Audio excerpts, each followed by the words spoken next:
Welcome back into Fox 35 News Plus. I'm Garrett Weimer, and thanks for joining us on this Friday morning live on Fox Local and on YouTube. 8 people have been arrested so far in what officials are calling an illegal immigrant driver's licensing scheme.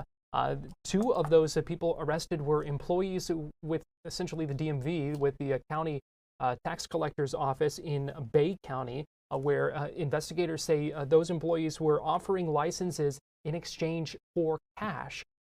That the folks they were offering them to never had to take the written test, never had to take the driving test. Attorney General James Othmeyer was in Bay County yesterday afternoon with the Bay County Sheriff Tommy Ford as they talked about this case and why they say it's so serious. These weren't minor shortcuts. These were intentional acts of corruption where individuals paid bribes in exchange for skipping critical safety evaluations. The investigation also led us to arrest 5 additional individuals who are acting as brokers running local businesses that claim to assist with immigration paperwork, but instead arranged illegal transactions and funneled aliens from as far away as Miami to obtain licenses fraudulently. Let me be clear that putting untested, unqualified drivers, especially those with commercial licenses, on our roads is an unacceptable risk to every family in this state. These licenses were essentially sold, not earned.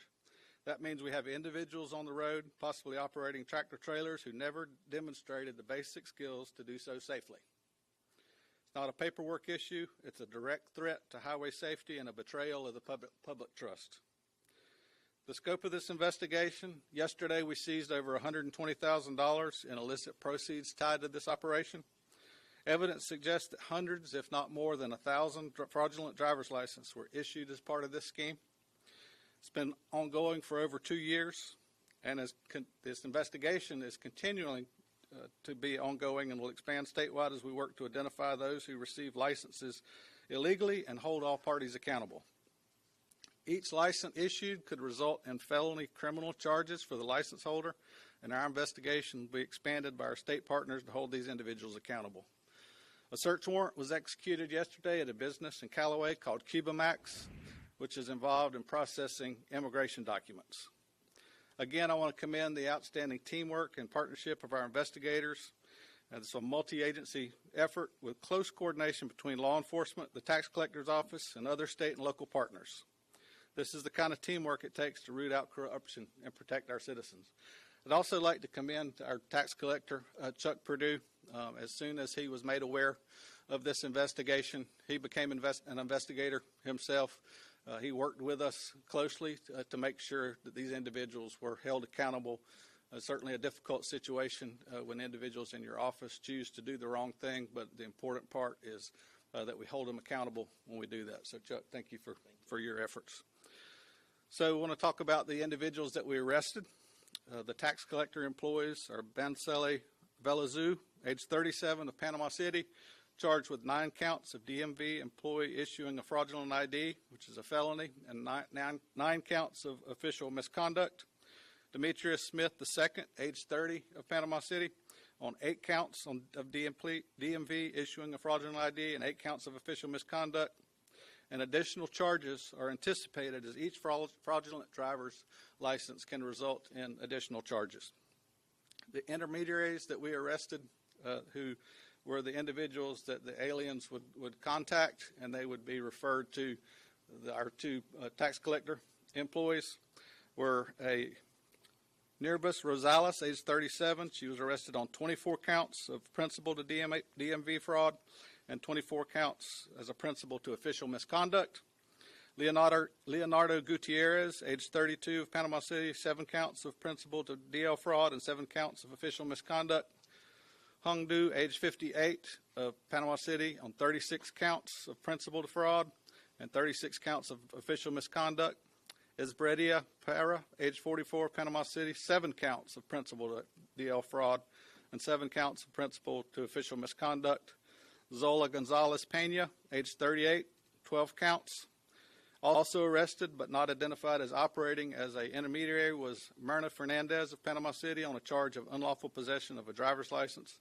It's believed that Fernandez obtained her driver's license fraudulently yesterday, paying to receive a passing grade on her exam in the skills exam. To those who think that they can compromise public safety for profit, know this, we will find you, we will bring you to justice. And to the people of Bay County, I want you to know we are committed to preserving the integrity of our institutions and the safety of our roads. Thank you, and I'd now like to turn it over to our Attorney General. Thank you, Sheriff. It's good to be in Bay County. This county is certainly blessed to have great law enforcement and leaders. I commend the Sheriff and Tax Collector Chuck Perdue on working so well with state law enforcement, Homeland Security, and all of our law enforcement partners to ensure that we could bust these guys. I think today is yet another example of how the Biden border policy puts American families at risk. Here you've got hundreds of aliens that are cheating, that are breaking the law, that are buying driver's licenses without taking the test, getting on the roads, putting everybody in danger. So, if there's any silver lining to come out of this terrible, discovery, it's that law enforcement worked very well together, continued to follow the breadcrumbs, and ultimately uncovered, a pretty widespread and advanced operation. So we know it happened here. If it happened here, there's a good chance it could be happening in a county somewhere else.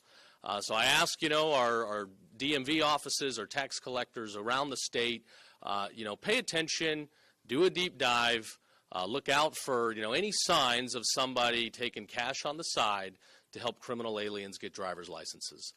Maybe that can happen in California, but not here in Florida. We are a rule of law state. And we will do everything we can to work with the Trump administration and our federal partners to enforce the law. We've been working up and down the state, ensuring that we're keeping people safe. We were in Brevard County earlier this morning where we highlighted a new program to protect the ICE agents and the federal authorities that are coming into our state to enforce the law.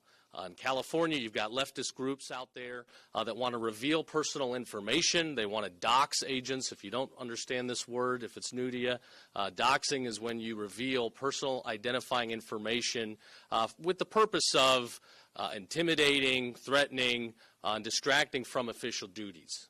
We want these guys here. They're protecting our families, and while they protect our families, we're going to protect theirs. So we've set up this new program where ICE and federal authorities can work with our troopers, and if there's any evidence of personal information getting out, we want to know. We'll ensure that we're doing routine checkups and get a detail to protect the agents and their families. As we go into the weekend, I know there's been, some rumblings about protests and demonstrations.